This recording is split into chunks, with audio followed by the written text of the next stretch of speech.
Hello दोस्तों, पर्यावरण अध्ययन एवं शिक्षा शास्त्र की क्लास आज आप सबको उपलब्ध कराई जा रही है। जो भी इस चैनल पर नए स्टूडेंट्स हैं वो कृपया इस चैनल को सब्सक्राइब करें और लाइक का बटन प्रेस करें, जिससे उन्हें बराबर नोटिफिकेशन मिलती रहे। पर्यावरण की ये class UP TET, C TET 2021 और रीट जैसे एग्ज़ामों के लिए बहुत ही इम्पोर्टेंट क्लास होने वाली है। इसमें कुछ इम्पोर्टेंट टॉपिक्स के बारे में आज हम लोग डिस्कशन करेंगे, जो कि आपके परीक्षा प्रॉस्पेक्टिव से बहुत ही इम्पोर्टेंट सिद्ध हो सकते हैं। तो चलते हैं, देरी न करके क्लास को स्टार्ट करते हैं। एनवायरोनेर शब्द की अगर बात करें तो ये फ्रेंच भाषा का शब्द है। पर्यावरण के प्रमुख घटक प्राकृतिक और मानव निर्मित होते हैं। ताप, मृदा, प्रकाश पर्यावरण के भौतिक घटक के अंतर्गत आते हैं। पर्वत, पठार, मैदानी घाटी पर्यावरण के वायुमंडल के क्षेत्र में आते हैं। पृथ्वी का 2/3 भाग जलमंडल का है। अगर परसेंटेज की बात करें तो 71% वाटर अर्थ पर मौजूद है। धूल के कण एवं जल वाष्प वायुमंडल में पाए जाते हैं। तृतीयक श्रेणी के उपभोक्ताओं की अगर बात करें तो बाज तृतीयक श्रेणी के उपभोक्ता के अंतर्गत आते हैं।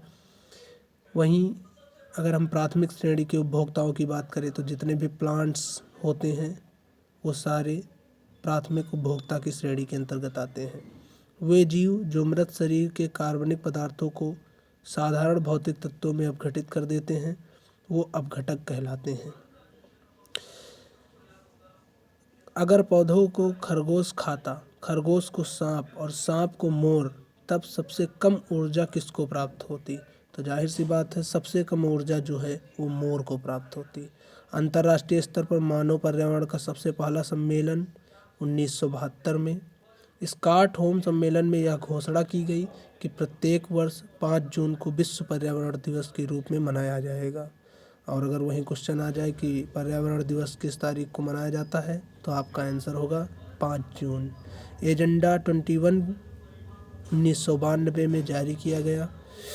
चिपको आंदोलन की शुरुआत 1972 में सुंदरलाल बहुगुणा के द्वारा, उत्तराखंड से संबंध है इनका। पर्यावरण संरक्षण हेतु अप्पिको आंदोलन कर्नाटक राज्य में चलाया गया। बाबा आमटे और मेधा पाटेकर की बात करें तो नर्मदा बचाओ आंदोलन इनसे संबंधित है।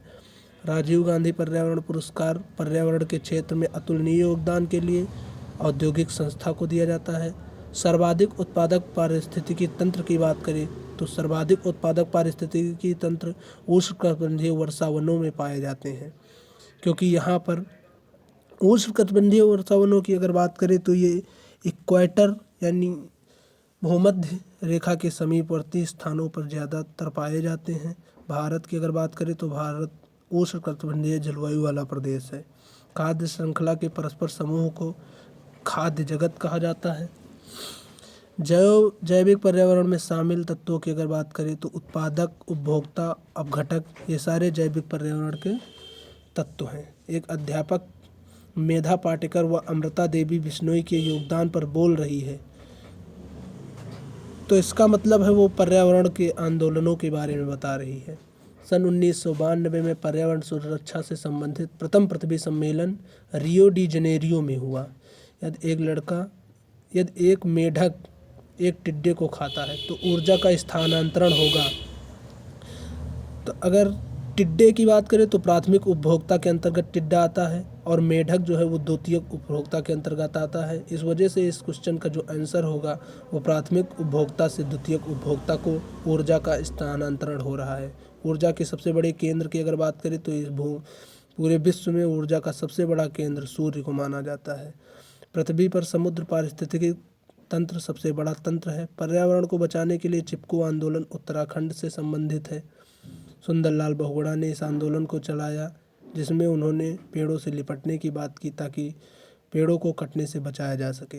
द्वितीय श्रेणी का उपभोक्ता शेर होता है। खाद्य श्रृंखला में ऊर्जा का प्रवाह एक दिवसीय होता है।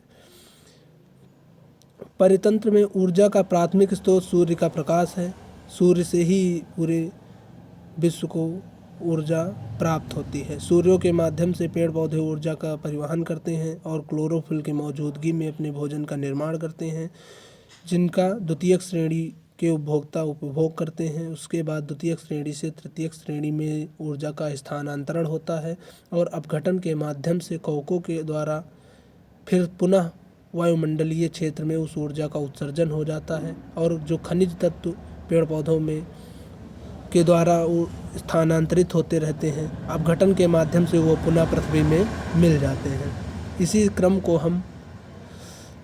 क्रम में अगर आगे बात करते हैं तो खाद्य श्रृंखला में ऊर्जा का एक दिशीय पारतंत्र ऊर्जा का प्राथमिक स्रोत सूर्य पर्यावरण अध्ययन का घटक नहीं है, तो सौरमंडल पर्यावरण का घटक नहीं है। चिपको आंदोलन के प्रणेता पहले बताया सुंदरलाल बहुगुणा जोशी। पर्यावरण संरक्षण पर कौन सी गैर सरकारी संस्था समर्पित है? WWF।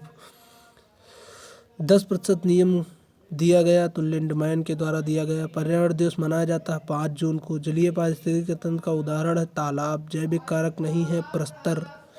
अधिकतर पेड़ पौधे पाए जाते हैं स्थल मंडल में। जैविक घटक है पादप। हमारे देश में वन महोत्सव दिवस मनाया जाता है 1 जुलाई को। ऊर्जा का पिरामिड सीधा होता है। प्राकृतिक एवं सामाजिक सांस्कृतिक पर्यावरण के बीच अंतःक्रिया का उदाहरण है वनों की कटाई, शिकार, निर्माण, ये सारे उदाहरण हैं। प्राकृतिक पर्यावरण के मुख्य घटक की अगर बात करें तो सभी जीव, भू आकृतिक कारक, जल वायविक कारक, ये सारे प्राकृतिक पर्यावरण के प्रमुख घटक हैं। एक पोषण स्तर से दूसरे पोषण स्तर पर ऊर्जा का 10% भाग स्थानांतरित होता है। वन्य जीव सप्ताह मनाया जाता है 1 अक्टूबर से 7 अक्टूबर तक। जो खाद्य श्रृंखला खाद्य मैदानों में नहीं है, प्लावक मछली, व्हेल। सुंदरलाल बहुगुणा के द्वारा चिपको आंदोलन चलाया गया।